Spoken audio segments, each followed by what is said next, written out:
Society has characterized people as fitting into archetypes, and it has identified some of those archetypes as a problem. One of those problem archetypes is the uptight, controlling woman. Every single week, I get messages from men asking me what to do about the controlling and the uptight women in their lives. But the thing is, most people are totally ignorant about what causes this behavior in a woman, and therefore are totally ignorant about what the actual solution is. In today's video, I'm going to explain what causes a woman to be uptight and controlling, and I'm going to tell you what the actual solution is. I think a lot of us are failing to recognize that true spiritual practice is something that takes place in this minute. We have a strong value or something that forces my body to do this because I'm in such a big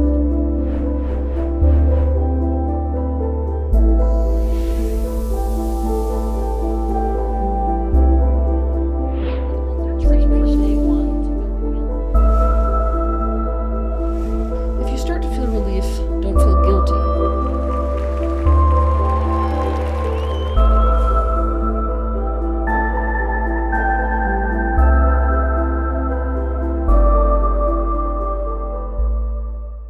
First, let's look at the actual cause of a controlling and uptight woman. Control is a fear-based behavior, and people become uptight when their nervous systems cannot relax and unwind due to that fear and anxiety. If someone is controlling and uptight, they have experienced something acutely painful, usually not one time, but chronically. This experience, or should we say chronic experience, is a trauma. In other words, distress without resolve. It is a complex trauma because it occurs again and again. As part of this trauma, their needs were not met, especially the needs they have to remain in a feminine polarity, and they feel as if their only hope of avoiding pain, whatever they may be afraid of, is to go on high alert and to seize strict control over their environment and the people and things and routines in it. Doing so is the only way they know how to taste a hint of safety and security. Knowing this, let's first break down some of the ignorant ideas that people currently have about uptight, controlling women and what to do about them. 1. Probably the most popular idea is that the solution to a controlling, uptight woman is a laid-back or carefree man. As if this is a match made in heaven, because the theory goes that that man will help her to chill out and relax and have fun.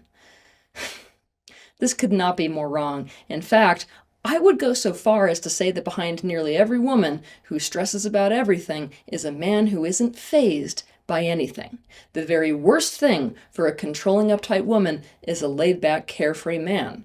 Why? Because a man who is carefree is not attuned to dangers and does not take responsibility for those dangers.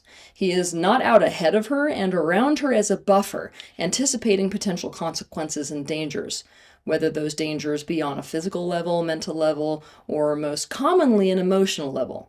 Because of this, not only is she exposed, she is the one with the sole pressure to ensure safety and security. Controlling, uptight women are super attuned to potential dangers, and if a man is not attuned to those dangers, she cannot trust him to account for them. Therefore, not only is she alone with that pressure, he has potentially become a liability himself. It is very common that women in this scenario gaslight themselves into thinking that the carefree man in their life is helping them to not be so fearful and swallowed up by problems all the time. This perception happens when the man in the woman's life reassures her in a way that causes her to doubt her own estimation of reality. Sometimes the reality is that a woman is perceiving more danger than there actually is. But when this is the case, the absolute, and I mean absolute weakest response is to try to help her to chill out, rather than to get out ahead of her fears. But again, controlling, uptight women are super accurately attuned to potential dangers. So that you can get that a carefree man is the exact opposite of what a fearful woman needs, I'm going to give you an example. Shannon is in a relationship with Jabril. Shannon will tell you that she is so very thankful for Jabril. Why? Because he helps her to not take things so seriously and shows her how to be less problem-focused and more able to enjoy the moment. But Shannon has not become any less controlling or any less uptight despite this. She struggles with constant worry and flips out anytime her sense of control is shaky and is also hyper-responsible. Jabril wants to go climbing. I'm basically bringing you into a day in their life. When Jabril decides he would like to go climbing, he would love for Shannon to come with him. Shannon immediately sees all the potential responsibilities and dangers involved in doing so. If they go climbing, the dog must go to a friend's house during that time, otherwise the dog is going to suffer and pee and poo all over the house. If they ask a friend to watch the dog, that might put pressure on the friend, and it may cause a bad emotional dynamic, such as "you owe me because I watched your dog." The car has to be filled with gasoline, otherwise they might get stranded on the side of the road. If they don't bring food, that's going to be a problem because they're not going to have food all day long. You don't want to climb with low blood sugar. There is a potential that if something goes wrong on the climb, one of them is going to get hurt, and believe me, that's going to cause a whole cascade of painful experiences. So, she has to tell Jabril to go over the climbing equipment to make sure that nothing is missing, and also to make sure that their satellite phone is actually working. You get the point, right? So because of all this, she is not easygoing. She is controlling and uptight. This drives Jabril absolutely crazy. He reassures her so she will chill out and stop putting the brakes on this whole thing, including his enjoyment. He tells her, "Come on, it's going to be fine. We've got everything. I've got someone to come over and watch the dog. We can stop at a gas station on the way out. Just calm down and follow." So Shannon feels self-conscious about her worry issue and about how not easygoing she is. So she gets in the car, kind of mentally berates herself a little bit. God, man, I've really got issues. And then takes a breath and looks out the window and tries to enjoy the fall colors and the leaves. She actually does manage to enjoy herself for a bit. Until she gets a really angry text message from the neighbor that her dog is over at their property chasing the chickens. Shannon is flushed with shame and discomfort that she now has a conflict with the neighbor. Shannon flips out and demands to know what the hell is happening with the plans that Jabril made for the dog, right? Jabril says, "I asked Matt," this is his friend, "to come over to be with him for an hour after he gets off work, and he said yes, but Matt only gets off work at 3, so I thought the dog would be okay in the backyard for a few hours. It's a really sunny day." Shannon starts yelling at Jabril, "What the hell? You know he digs when he's penned up in the backyard." Jabril responds, "I didn't think he would. I mean, he hasn't done it for like months." And just like that, Shannon's uptight, controlling behavior is not only reinforced, it is increased. Jabril has taught her that he is incapable of being attuned to responsibilities, potential pains, and potential dangers. It does not matter how much Jabril might be able to convince her to just look at the, view or enjoy the act of climbing. Shannon becomes more and more uptight as a person, more and more controlling. Of course, Shannon likes to normalize the entire dynamic by saying things like, "I think this is just how it is for most women and men. Every woman I know feels like they have to be the one to stay on top of all the details." And what I love so much about Jabril is that he teaches me just how to appreciate the moment. She has absolutely no idea that the big picture of reality, rather than the tiny moments where he does succeed in encouraging her to be less fearful, is that Jabril's overall behavior is actually doing the exact opposite. Carefree men often lack containment in their relationships. Why?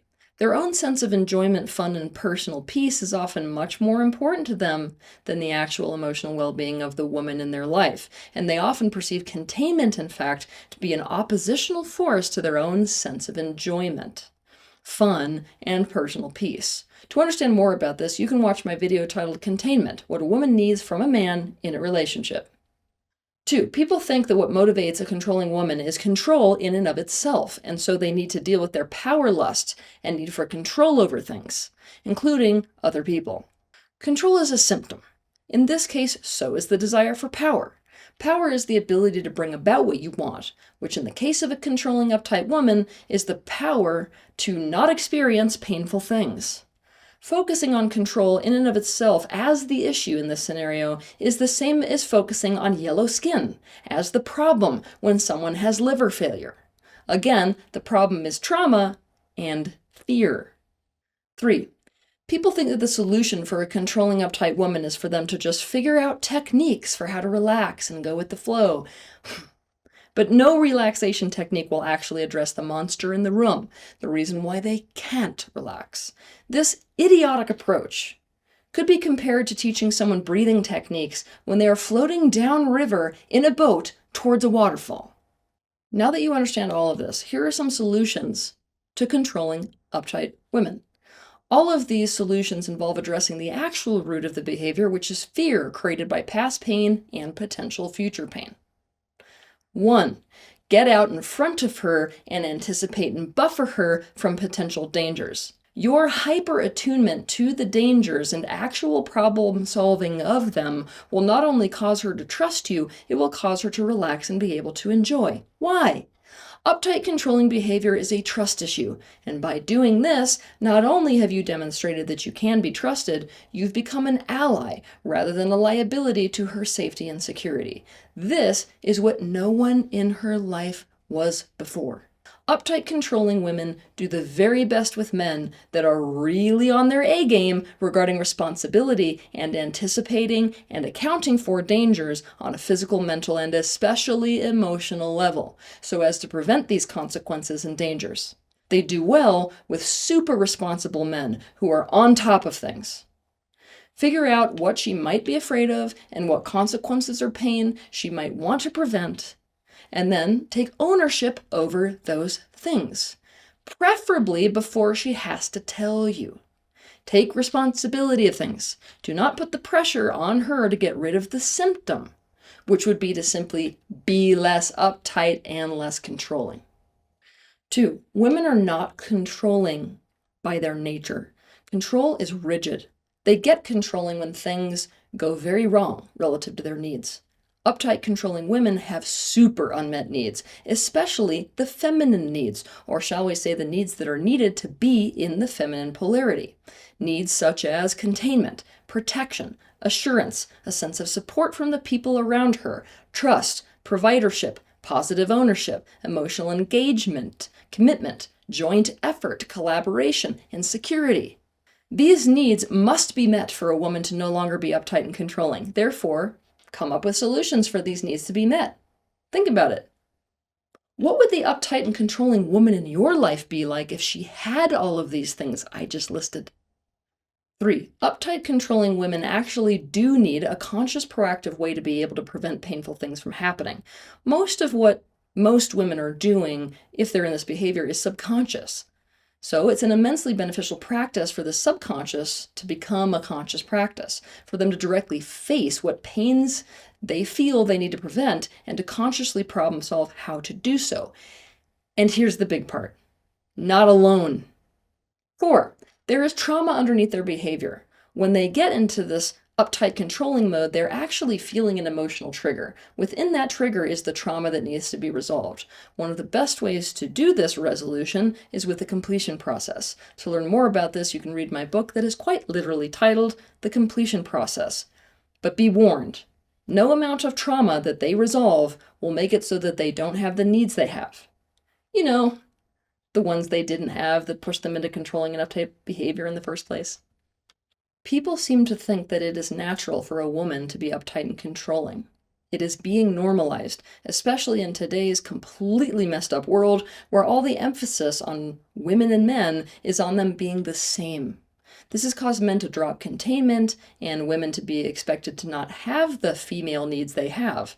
Women are not going to outgrow these needs or to toughen up so they don't need them. All you're going to end up with is no women. A woman being controlling and uptight isn't natural. A woman only becomes controlling and uptight when things go very wrong, and the problem will not correct itself unless the real root of uptight controlling behavior is actually seen, recognized, and directly remedied. Have a good week.